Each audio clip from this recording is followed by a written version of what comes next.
सुप्रभात बच्चों।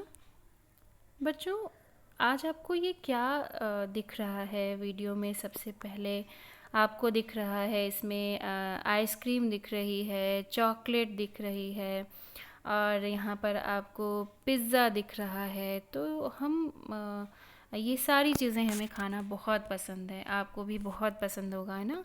आपको भी आइसक्रीम खाना, चॉकलेट खाना, पिज़्ज़ा खाना, बर्गर और उसके बाद आपको नूडल्स, मैगी, पास्ता, है ना, इडली, सांभर, डोसा, सारी खाद्य पदार्थ जितने भी हैं खाने में जो स्वादिष्ट लगते हैं बच्चों को, वो यही सब ज़्यादा बच्चों को स्वादिष्ट लगते हैं। दाल, चावल, रोटी, सब्ज़ी, हरी सब्ज़ी, पत्तेदार सब्ज़ी, ये सब खाना थोड़ा सा आपको कम पसंद आता है। आप कहते हैं कि नहीं, हम ज़्यादा नहीं खाएंगे। लेकिन जैसे ही आइसक्रीम की बात आती है, या जैसे ही चॉकलेट की बात आती है, या जैसे ही पिज़्ज़ा की बात आती है, बर्गर की बात आती है, वैसे ही आप कहते हैं कि हाँ मम्मी जल्दी से ले आओ, बहुत भूख लगी है ना? क्योंकि आपको इन सब का स्वाद अलग लगता है। और एक कारण और भी होता है इसका कि ये जो चीज़ें होती हैं ये रोज़ नहीं बनती हैं।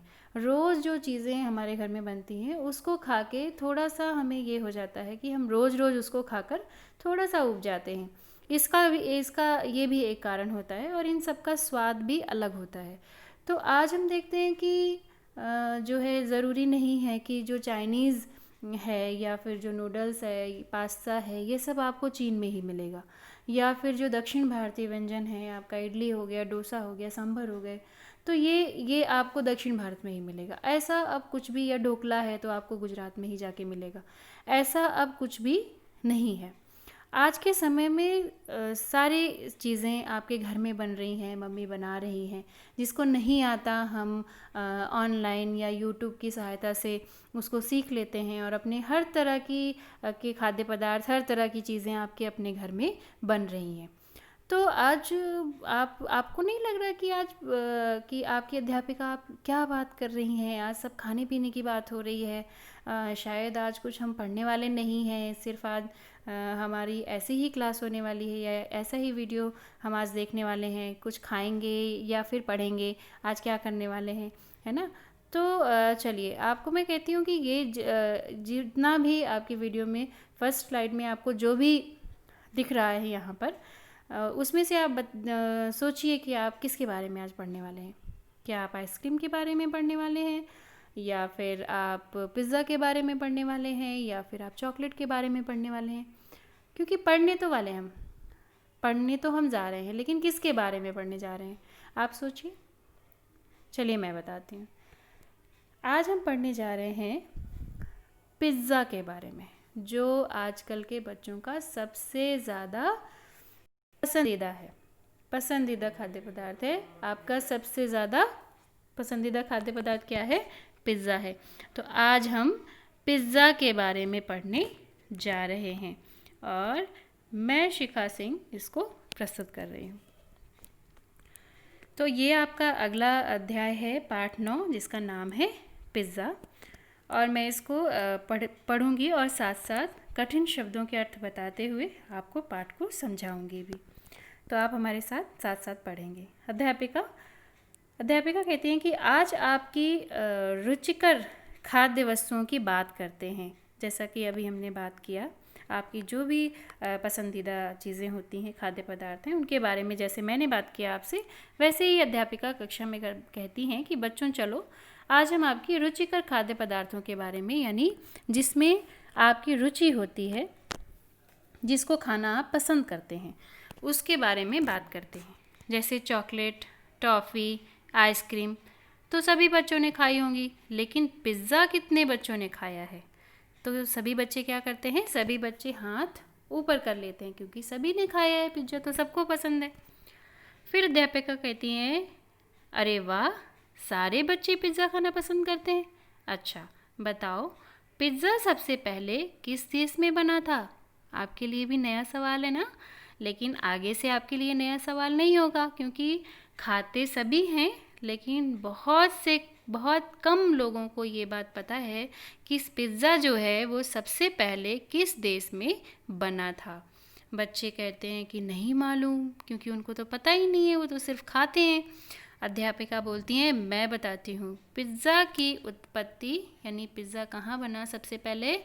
इटली में हुई थी। इसकी उत्पत्ति यानी सबसे पहले इसको इटली में बनाया गया था, ये आपको याद रखना है। लेकिन जहाँ पिज़्ज़ा बनता और बिकता है उसे क्या कहते हैं?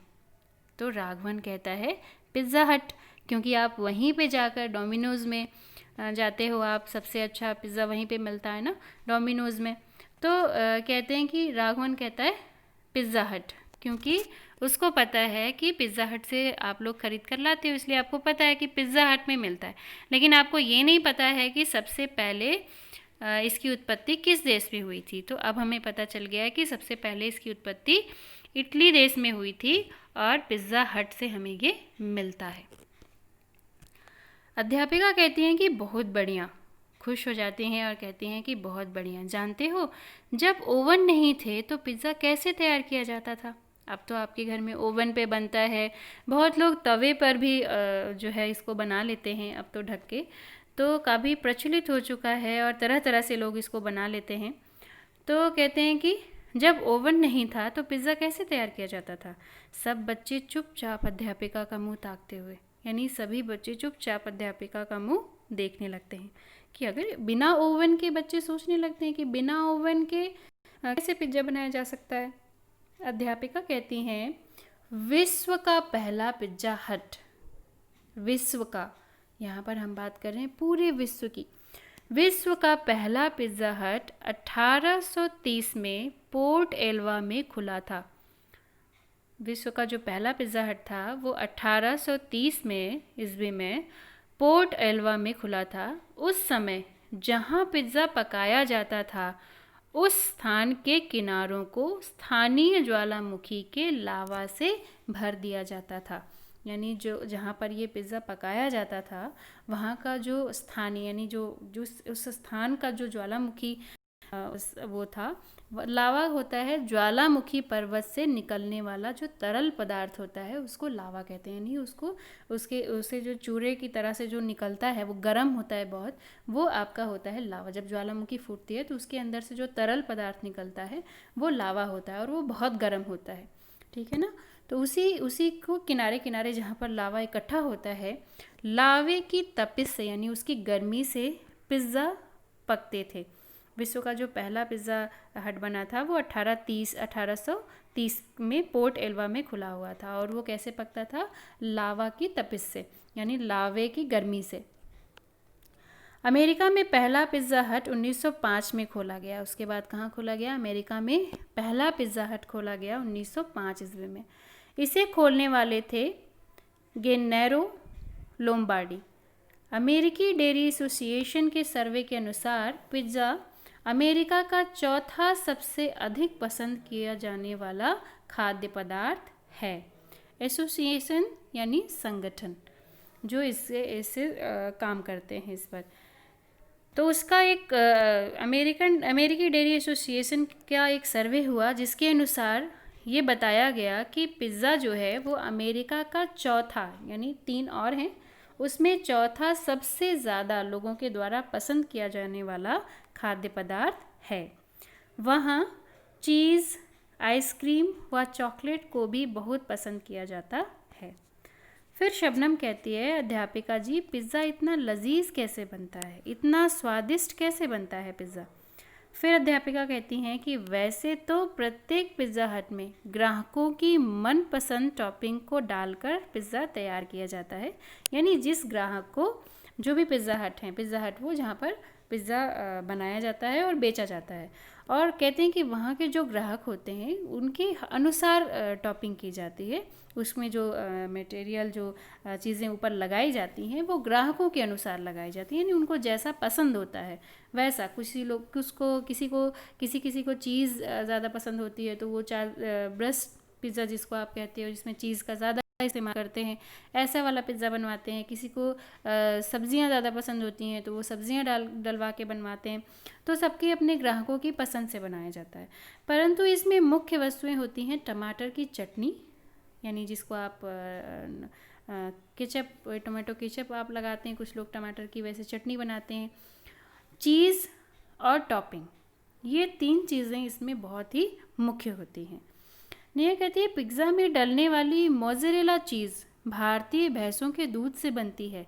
ये भी आपके लिए नई बात है और आपको ये भी याद रखना है कि पिज़्ज़ा में जो मोज़रेला चीज़ पड़ती है, चीज़ का नाम है, चीज़ भी कई तरह की होती हैं, तो उसमें जो मोज़रेला चीज़ पड़ती है वो भारतीय भैंसों के दूध से बनती है। यह मेरे पिताजी ने बताया था, यह उनके पिताजी ने बताया था।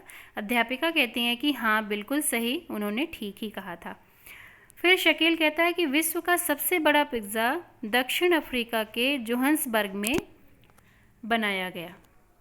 यानी कि विश्व का सबसे बड़ा पिज़्ज़ा, अब आप देखेंगे इसका साइज़ कितना बड़ा था, आप इमेजिन भी नहीं कर पाएंगे कि वो कितना बड़ा रहा होगा। तो विश्व का सबसे, और इसको गिनीज़ बुक में भी इसका रिकॉर्ड दर्ज है, विश्व का जो सबसे बड़ा पिज़्ज़ा था वह दक्षिण अफ्रीका के जोहान्सबर्ग में बनाया गया था। Guinness book of world record में भी इसका नाम दर्ज है। फिर अध्यापिका बताती हैं कि हाँ इस पिज़्ज़ा की गोलाई, यानी गोल ही बनता है ना, गोल, तो इस पिज़्ज़ा की जो गोलाई थी वो 4 मीटर थी और इसमें कितना आटा लगा था, 500 किलो आटा। इसमें 500 किलो आटा, 800 किलो चीज़ और 900 किलो टोमेटो प्यूरी डालकर इसे 8 दिसंबर 1990 को बनाया गया था। इतना बड़ा कि हम आप तो छोटा सा बनाते हैं, लेकिन ये जो सबसे बड़ा पिज़्ज़ा था इसकी जो गोलाई थी वो 37.4 मीटर थी और इसमें 500 किलो आटा, 800 किलो चीज़ और 900 किलो टमाटो प्यूरी डालकर इसे 8 दिसंबर 1990 को बनाया गया था और Guinness book of world record में इसका नाम भी दर्ज है। अंकिता कहती हैं कि मेरी आंटी तो घर में ही पिज़्ज़ा बना लेती हैं, उनका पिज़्ज़ा बड़ा स्वादिष्ट होता है, यानी उनके पिज़्ज़ा में बहुत जायका होता है, बहुत स्वाद होता है। अध्यापिका कहती हैं अवश्य, अब तो घर घर में ओवन होने से पिज़्ज़ा घर में ही तैयार किया जा सकता है, यानी सबके घर में ओवन है तो सभी घर में ही पिज़्ज़ा को तैयार कर सकते हैं। अंकिता, कल अपनी आंटी से पिज़्ज़ा बनाने की विधि लिखवा कर लाना। अंकिता से कहती हैं, क्योंकि अंकिता ने कहा कि उनकी आंटी घर पर ही पिज़्ज़ा बनाती हैं, तो अध्यापिका ने कहा कि आप अपनी आंटी से पिज़्ज़ा जो है तैयार करवाने की जो भी उसकी विधि होगी, किस तरह से पिज़्ज़ा बनाया जाता है, तैयार किया जाता है, वो लिखवा कर लाना है। फिर आर्यन करता है, कक्षा का दूसरा विद्यार्थी, वो कहता है आंटी से पिज़्ज़ा बनवा कर भी ले आना, और सभी क्या करते हैं, हंसने लगते हैं। अगले दिन कक्षा में सभी विधि जानने को उत्सुक हैं, यानी सभी को बहुत एक्साइटमेंट है, जानने की इच्छा है कि कैसे पिज़्ज़ा बनता है। फिर अध्यापिका कहती हैं कि अंकिता, क्या तुमने आंटी से पिज़्ज़ा बनाने की विधि लिखवाई? तो अंकिता कहती हैं कि यह लीजिए अध्यापिका, यानी वो लिखवा कर ले आई हैं, उन्होंने विधि लिख कर दे दी है, उन्होंने बता दिया है कि पिज़्ज़ा कैसे कैसे बनता है, ये सब उन्होंने लिख कर दे दिया है। अध्यापिका, ओह यह तो बहुत लंबी प्रक्रिया है, क्योंकि वो उसकी प्रक्रिया, जो उसका प्रोसेस है, जो उसकी प्रक्रिया है वो बहुत लंबी है। राघवन, मैं तो इस विधि को लिखकर ले जाऊंगा और माता जी से आज ही पिज़्ज़ा बनवा कर खाऊंगा। सभी बच्चे हंसते हुए हमारे लिए भी लेते आना। सभी बच्चे कक्षा के सभी बच्चे हंसने लगते हैं और कहते हैं कि हमारे लिए भी पिज़्ज़ा ले आना, है ना। तो आज तो आपको बहुत अच्छा लगा, आपको तो मतलब पिज़्ज़ा खाने का बिल्कुल मन कर गया होगा, और पिज़्ज़ा के बारे में आपने इतनी सारी नई नई बातें सीखी, नई नई बातें जानी कि आपको जानकर बहुत अच्छा लगा होगा। और सबसे बड़े पिज़्ज़े के बारे में भी आपको पता चल गया, जिसका Guinness book of world record में नाम है। तो यहाँ पर जो आजकल सबसे बच्चों के लिए बहुत ही ज़्यादा जो प्रचलित खाद्य पदार्थ है पिज़्ज़ा, उसके बारे में हमने पढ़ा है। और मैं आशा करती हूँ आपको समझ में आया होगा पाठ बहुत अच्छे से। और मैं भी ये चाहती हूँ कि जो भी बच्चे अब उनके घर में मम्मी या कोई भी पिज़्ज़ा जो बनाती हैं, उसको बनाने के बाद उसकी फ़ोटो अपने साथ मुझे आप मेरे नंबर पर ज़रूर भेजें और मैं देखूं। और जब आपकी मम्मी या घर का कोई भी सदस्य आपके लिए उस दिन पिज़्ज़ा बनाए, इसके बाद पाठ पढ़ने के बाद, उस दिन आप उनके साथ सहभाग दें, आप उनके साथ मदद करें और देखें कि वास्तव में पिज़्ज़ा किस तरह से बन रहा है। सिर्फ खाएं नहीं, और अब जो भी सदस्य आपके घर में बनाता है पिज़्ज़ा को, उसके साथ इस जानकारी को अपने दोस्तों के साथ और अपने घर के सदस्यों के साथ साझा करें। उन्हें बताएं कि आप पिज़्ज़ा के बारे में क्या क्या जानते हैं, सबसे पहले कहाँ बना, किस देश ने सबसे पहले बनाया, अमेरिका में चौथा सबसे पसंदीदा खाद्य पदार्थ है, और सबसे बड़ा पिज़्ज़ा कहाँ पर बना, Guinness book of world record में उसका नाम दर्ज है,